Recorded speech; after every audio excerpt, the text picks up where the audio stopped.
Hello, Upstart. Hello, everyone. It's been a long break. I think more than 2 weeks. Yeah, I'm back. I'm back again. Welcome back to our channel where we dive deep into the fascinating stories of culture, faith, and history. Generally, all human interest stories from around the world, and especially here in Kenya.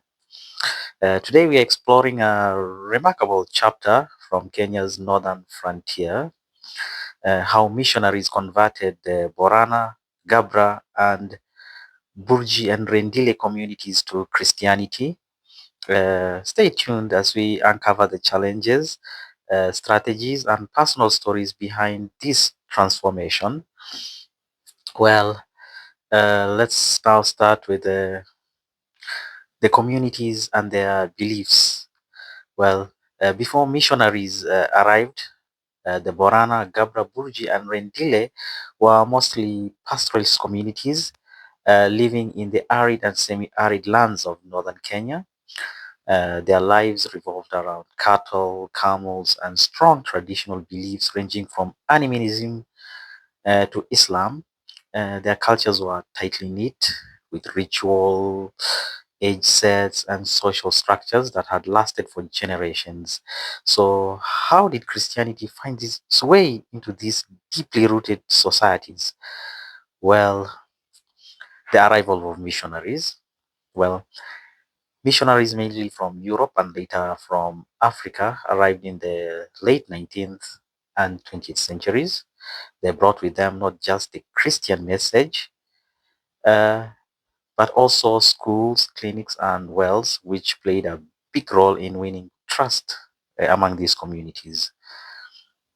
Yeah, but conversion wasn't easy. Yeah, it was not easy. These communities had strong traditional and, in some cases, Islamic beliefs. Missionaries had to be creative, they had to be patient, and above all, they had to be compassionate. Well, let's start now with the Borana, the power, encounters, and personal crisis among the Borana community.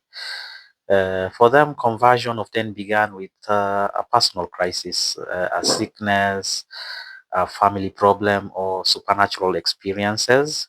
Missionaries and local Christians would step in, offering not just prayers, but practical help and emotional support. Yeah. So I'll give you an example of one lady. She said when her child uh, was sick, uh, the church prayed for her and the child got better. This is her quote. When my child was sick, the church prayed for us. She got better. That's when I knew that God was powerful. So this was in the late 1940s and 30s. This was a quote from one of the descendants of the woman. And they say that it's from sickness that they managed to bring themselves there and accept Christianity as a religion. Yeah.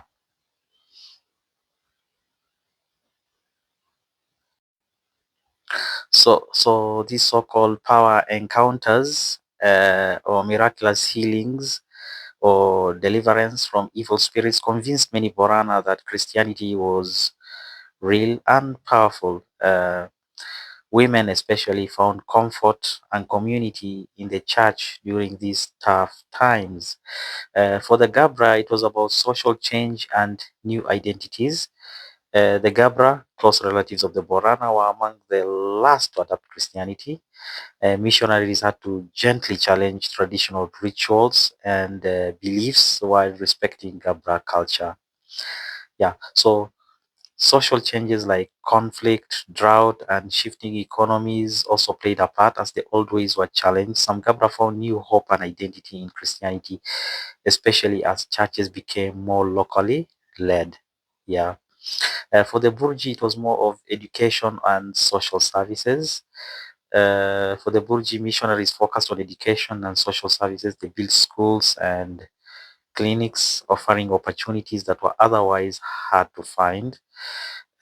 These services, missionaries built relationships and trust. As the Burji saw the benefits, many became open to Christian faith, especially as the churches began to reflect local culture and leadership. Yeah, for the Rendille, recent revivals and Bible translation played a big role. Uh, the Rendille were among the last to hear Christian message. For decades, their remote location and strong traditions kept missionaries at bay. But in the 20,000s, yeah, like let's say the 20th century, I think I might be wrong there, but let me try and say it. Around the 20th century, things began to change.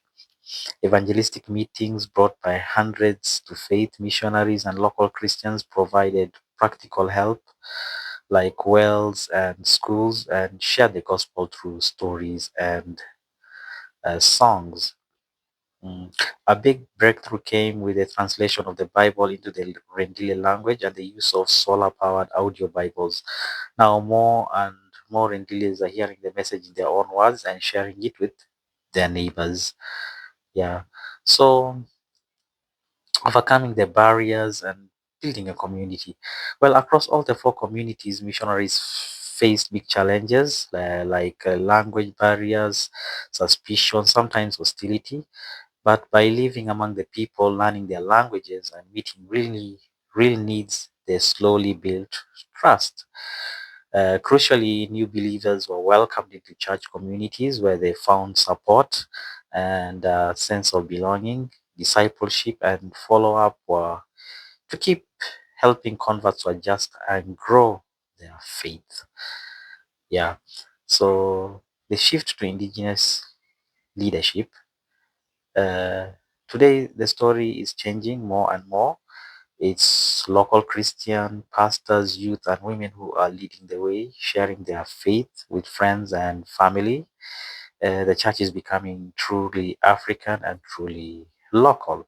So, what lessons and legacy do we learn from this story of the missionaries in northern Kenya? Well, the conversion of the Borana, Gabra, Burji, and Rendille is a story of patience, respect, and partnership. It shows how faith can adapt and thrive in new cultures, and how communities can be transformed from within.